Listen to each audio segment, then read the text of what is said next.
Wa idzan nufusu zuwijat, tatkala roh-roh itu dipertemukan. Lantas kemudian Umar bin Khattab berkata, tazawwajaha, yaitu mereka nanti akan berpasang-pasangan.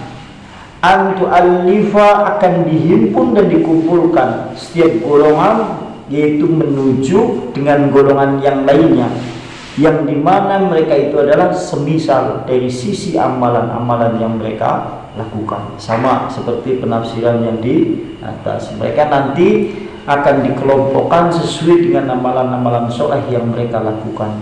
Sehingga kalimat yang disampaikan oleh Umar bin Khattab tatkala menafsirkan ayat tadi, mereka nanti akan berpasang-pasangan, dikumpulkan kembali dengan sekelompok atau segolongan kaum yang semisal dengan kaum itu.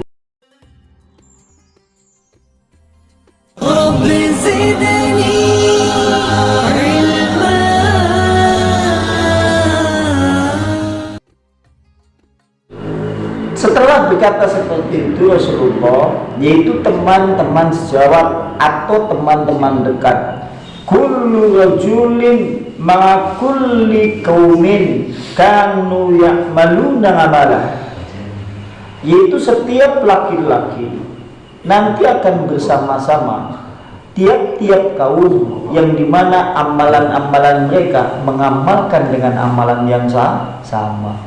Contohnya di dalam penafsiran yang kedua, nanti setiap laki-laki kita semuanya kelak akan dipertemukan, akan dikumpulkan kembali bersama-sama suatu kaum yang memang amalan-amalan kita sama dengan mereka.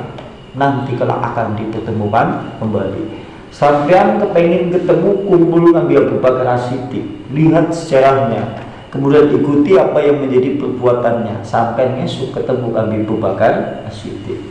Antum ingin ketemu kemudian Umar bin Khattab, satu majelis kelak dipertemukan pada yaumil akhirat. Berarti antum lihat sejarahnya, bagaimana sisi amalannya, antum ikuti, kelak antum akan berkumpul dengan Umar bin Khattab. Begitu seterusnya. Lah, yang penting mlebu surga di dewek itu ya. Surga. Maksud kalimatnya seperti itu. Makanya pentingnya kita belajar sejarah.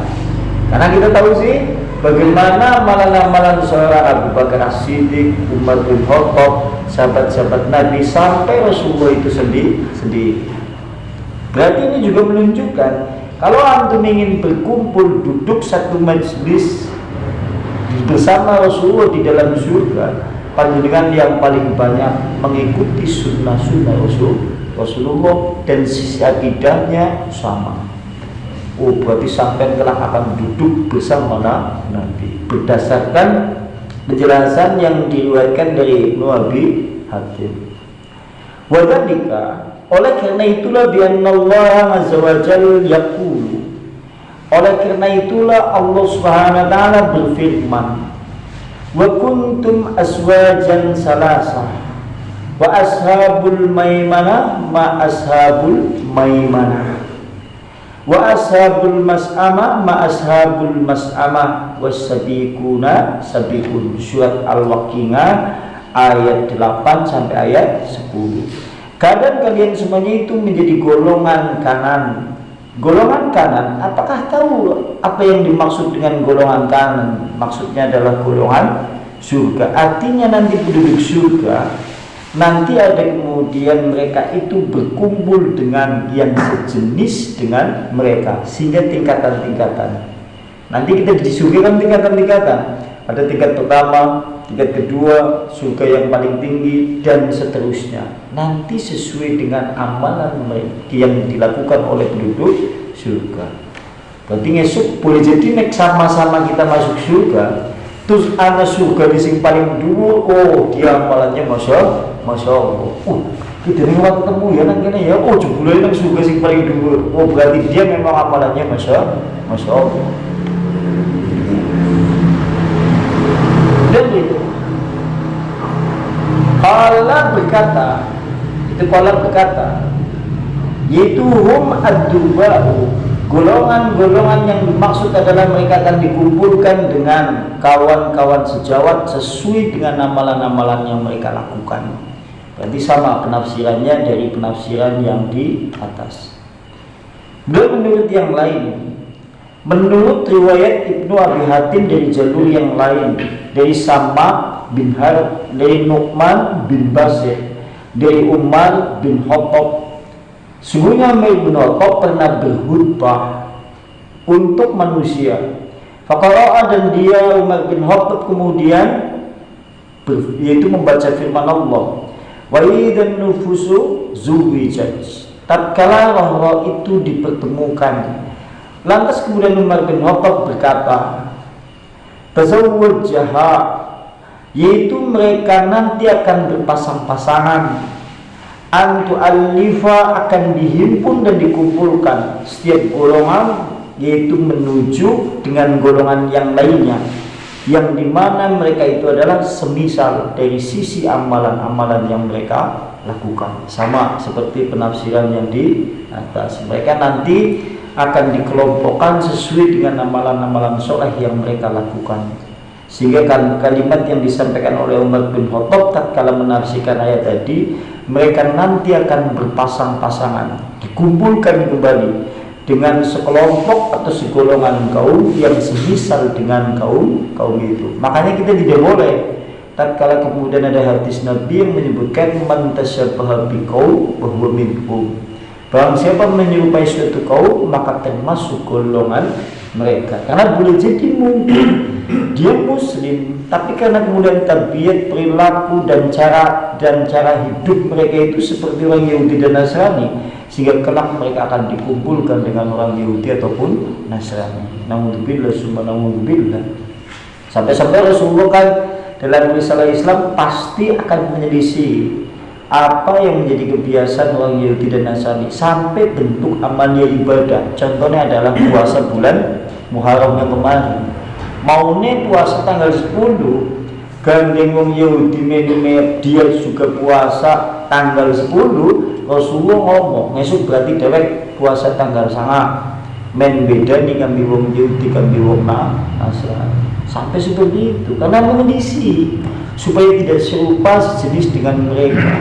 Itu seperti itu. Dan berikutnya dan di riwayat yang lain an Nu'man, dari Nu'man. Sementara kalau dari riwayat yang lain dari Nu'man, tatkala Umar bin Khattab pernah ditanya tentang firman Allah, wa idzan nufusu zuwijat, dan tatkala roh-roh itu dipertemukan. Faqala, lantas kemudian Umar bin Khattab menjawab, yukrinu baina rajuli sholih ma'a rajuli sholih. Maksudnya adalah akan dikumpulkan laki-laki soleh bersama laki-laki soleh lainnya, dan nanti akan dikumpulkan pula laki-laki yang jelek dengan laki-laki yang jelek pula di dalam neraka. Faqala fadzalika taswijul anfus, maka yang demikian itu jiwa tatkala kemudian dikumpulkan dan berpasang-pasangan. Contohnya yang disebutkan oleh Umar bin Khattab dalam riwayat yang lain yang mengisyaratkan hal itu, bahwa laki-laki soleh kumpul bersama laki-laki soleh, kemudian laki-laki yang jelek berkumpul dengan laki-laki yang perbuatannya jelek di dalam neraka. Dan berikutnya, sementara kemudian diriwayatkan yang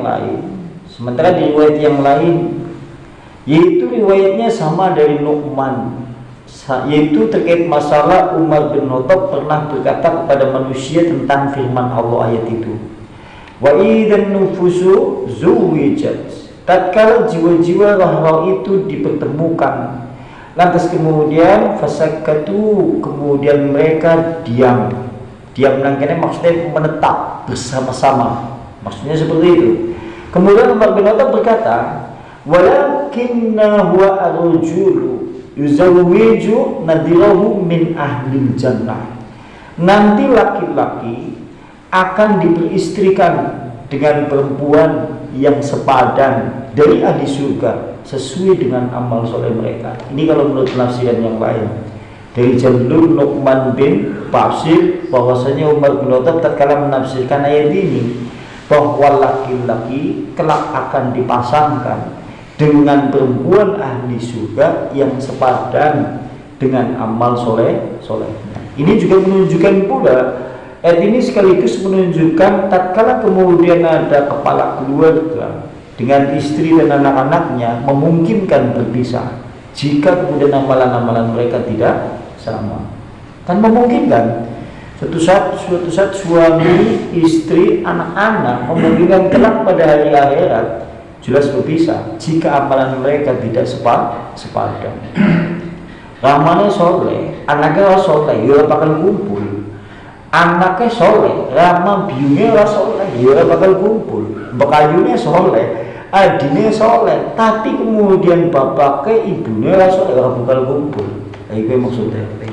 Makanya yang paling membahagiakan jika kemudian satu keluarga soleh semuanya. Risalah Islam makanya tatkala Nabi sholat malam, Rasulullah pasti kemudian membangunkan istri dan keluarganya. Dewek mulanya kono iku tujuannya apa? Dek eman kok. Men kumpul maning ngesuk nang surga. Aja ngasih kumpul nang dunia, jebule nang akhirat padu. Ya akhirat nang padu iki tuntut-tuntutan. Mungkin sampean ora ngare aku nang dunia, nggo apike nggo derek tok ae. Politik kan seperti itu. Nuntut.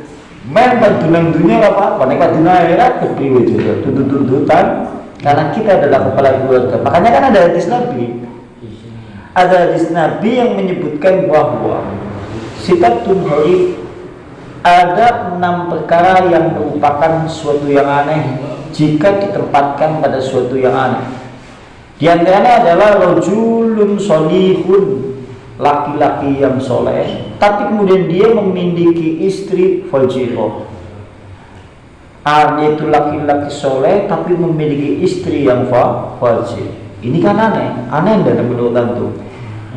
Bab bojone ngaji, maca Quran, sholat jamaah, sing wedon menu senam, menu Facebookan, IG-an, gaweane wae selfie ngono di kuku itu kayak budaya pokoknya macam-macam dengan dunia perempuan yang seperti itu. Isinya memiliki glowing tok, bapak ke bojone dikira tok nang masjid. Coba ini kan aneh enggak bro? Jadi bojone sholat sing wedon malah lunga plang dandan sebelum jajan.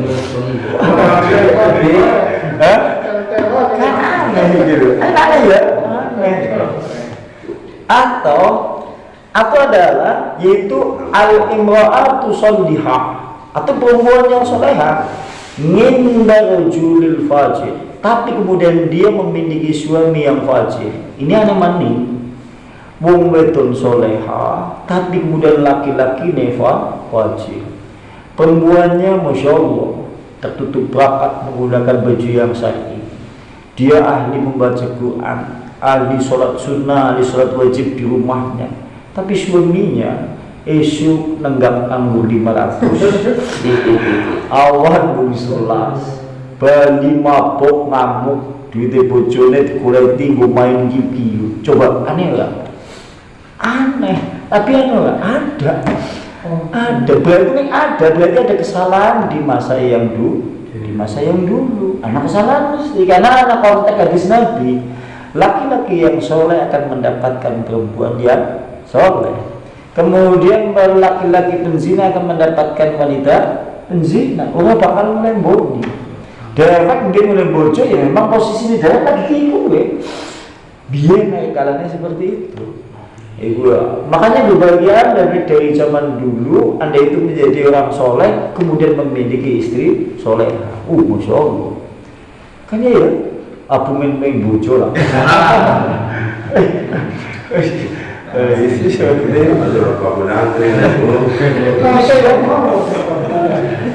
Yang memungkinkan bisa kan bisa operasi ya. Ya betapa menyedihkan lah. Artinya sekalipun ya penduduk surga tidak ada kesediaan. Artinya penduduk surga ya sekalipun bukan ada sedih. Sekiranya penduduk surga ya tetap tidak ada sedihnya. Cuma kalau kita pikir lebih dalam, kalau suatu saat ada seorang laki-laki dia masuk surga, sementara istrinya yang terbiasa dulu di dunia menjadi teman tidurnya, teman makannya, teman ngobrolnya, ternyata tidak tampak. Ternyata kemudian terdengar berita dia di dalam neraka. Anak-anaknya dulu yang setiap hari hampir-hampir ia banting tulang untuk kemudian menunaikan kewajiban kepada Allah, memberi nafkah kepada anak-anaknya. Ternyata anak-anaknya juga tidak ada di surga, semuanya berada di neraka. Seakan-akan kurang sempurna kebahagiaan itu. Karena menurut hemat kami, kebahagiaan yang sebenarnya adalah tatkala Anda itu berada di dalam surga, kumpul bersama orang-orang yang Anda cinta, baik di dunia ataupun kelak berkumpul kembali di akhirat. Sekalipun ngesuk sampai di ahli surga, ya orang bakal sedih.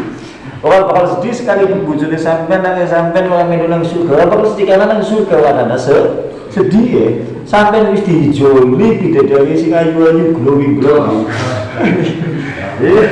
Harapannya abu Ya nggak sedih. Cuma kan kalau kita pikir secara pikiran kita hari ini itu melas, iya mulai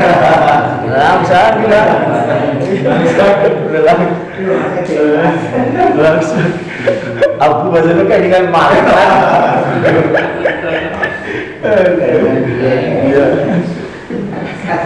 Dan berikutnya